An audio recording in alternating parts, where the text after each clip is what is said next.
Page 24, bell tower. 3/4 time, no sharps or flats. You think, well, is it C major or A minor? Well, look at the end, and it is this. It's like it's in G major, but it's not G major. That's like it's a Mixolydian mode based on C major.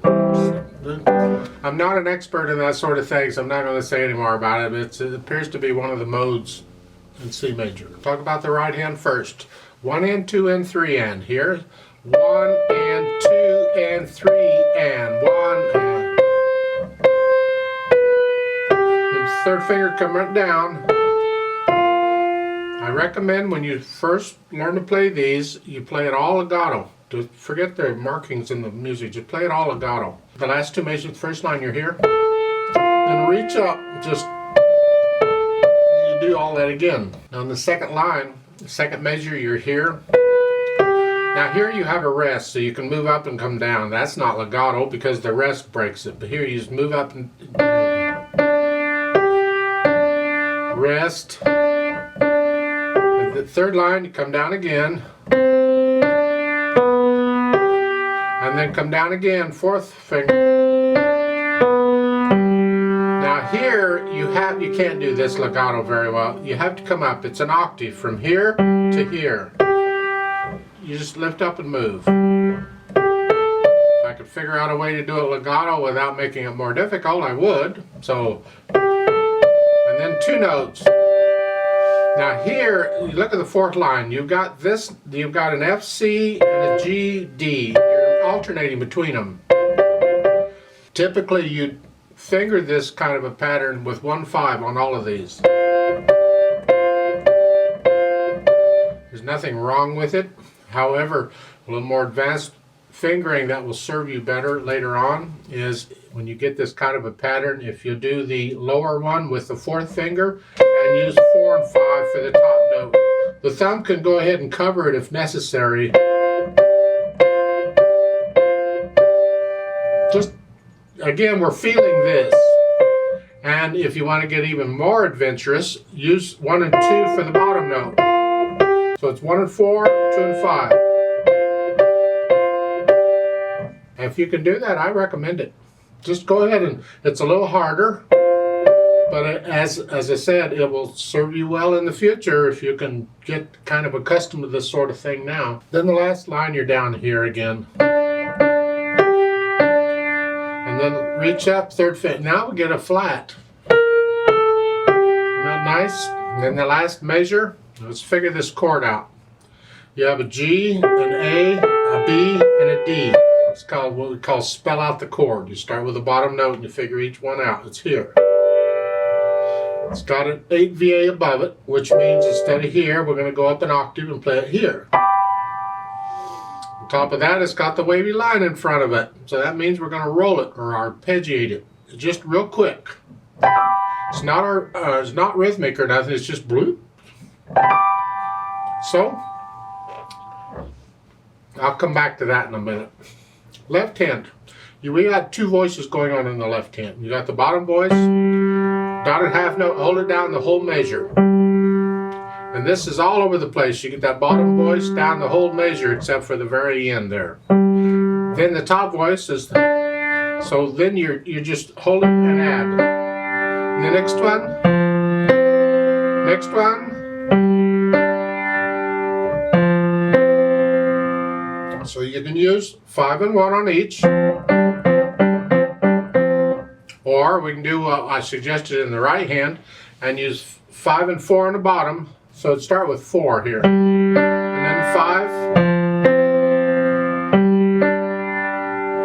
And this way I'm connecting the bottom note. It's legato. The top note isn't legato because you got an 8th rest. So it's, again, it's here. And then as I play the F, I let go of the thumb.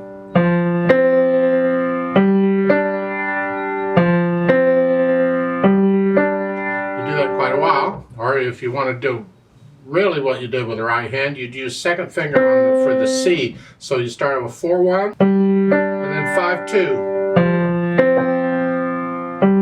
And as you play the bottom note, you got to lift up the top note now. So you got to be coordinated.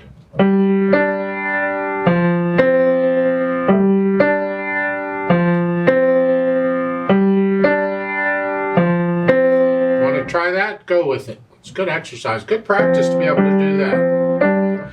Second line, fourth measure, you're coming down here. Here, either 5-2 or 5-1, either one. It's the same thing, but now you're down here. And then the third line, third measure, you're down here. And then back up to here. And they say 1-4. Thumb. The left hand gets the melody. Isn't that nice? And then in the last line, the last few measures, it's just a broken chord. And the last note has an AV8 under it. That means you go down. So it's here. Put the hands together. What could possibly go wrong here?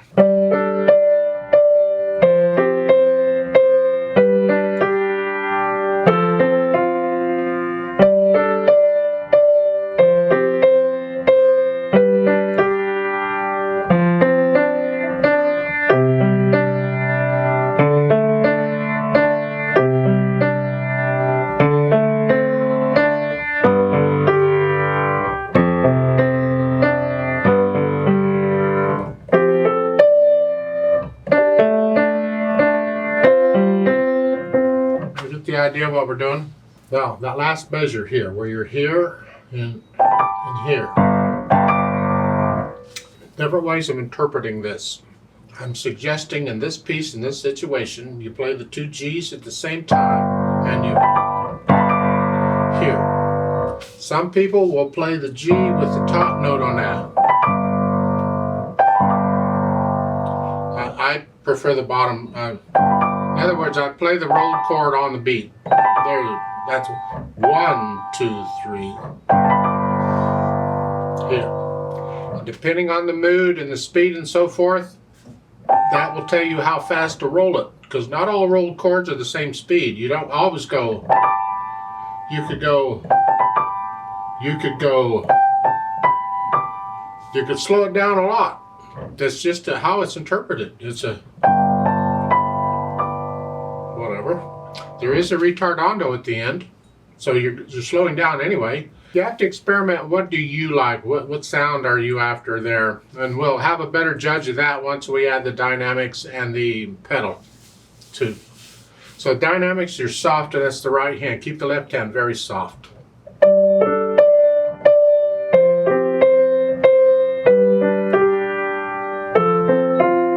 So forth. The second line, in the middle, you go up to moderately soft, just a little bit louder, not much. And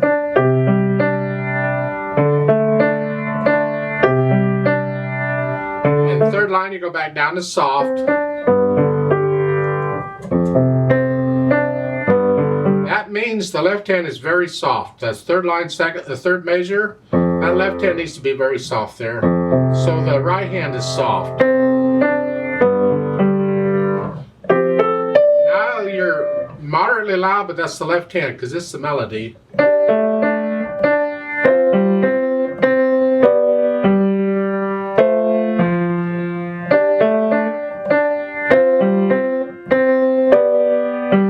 on the last line, and you just follow their dynamics they're given. I skip the articulation. I usually do that before I do the dynamics. It's the slurs and the left hand is all legato. Does the right hand.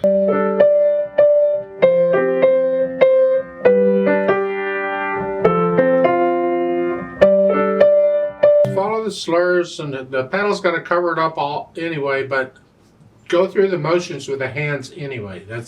You want to feel the articulation, whether you can hear it or not, because it will make a difference in how you play it. Then we add the pedal.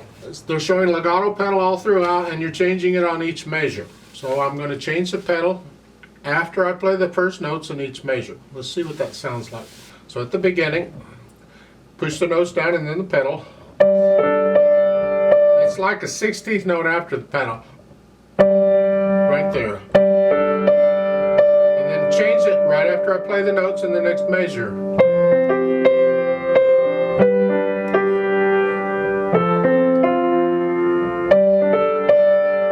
It's a little bit weird here because trying to coordinate exactly when the pedal goes down with these eighth notes,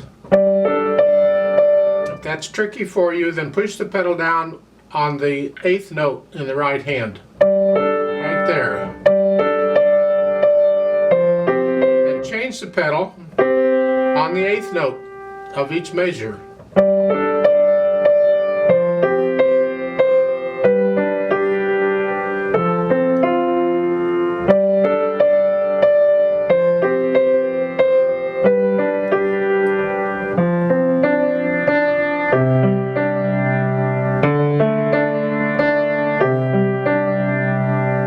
And the whole piece is played that way until you get to the end, the last 2 measures here. And hold the pedal down all the way to the end there. And that has a fermata, so you're just going to hang on to it for a while. With a metronome, I'll just double it and hang on to it for 6 counts instead of 3. And then I recommend, if you want, you lift the keys up, let them up. Keep the hands on the keys, just let the keys up. And then slowly lift the pedal, and the sound should die away gradually. You don't want to end a piece nice and soft and pretty like that. And then all of a sudden, no sound. It's like, what happened? No, let it die away gradually. As far as the speed goes, you have to feel it. It's not exact, it's a feel.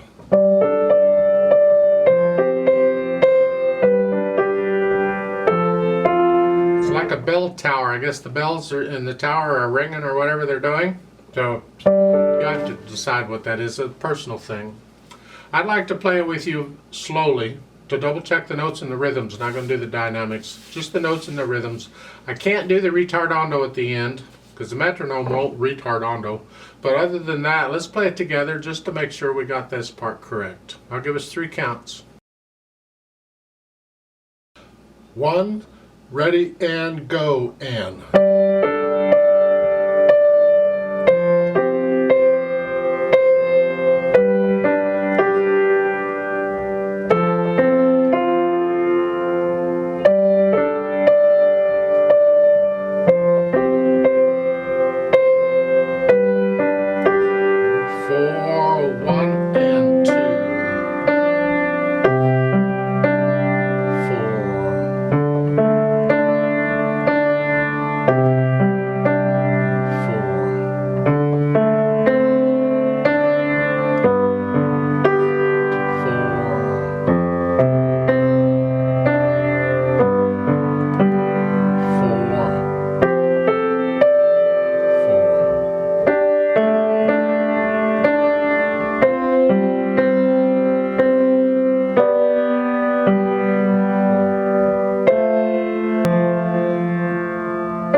4, 5, 6,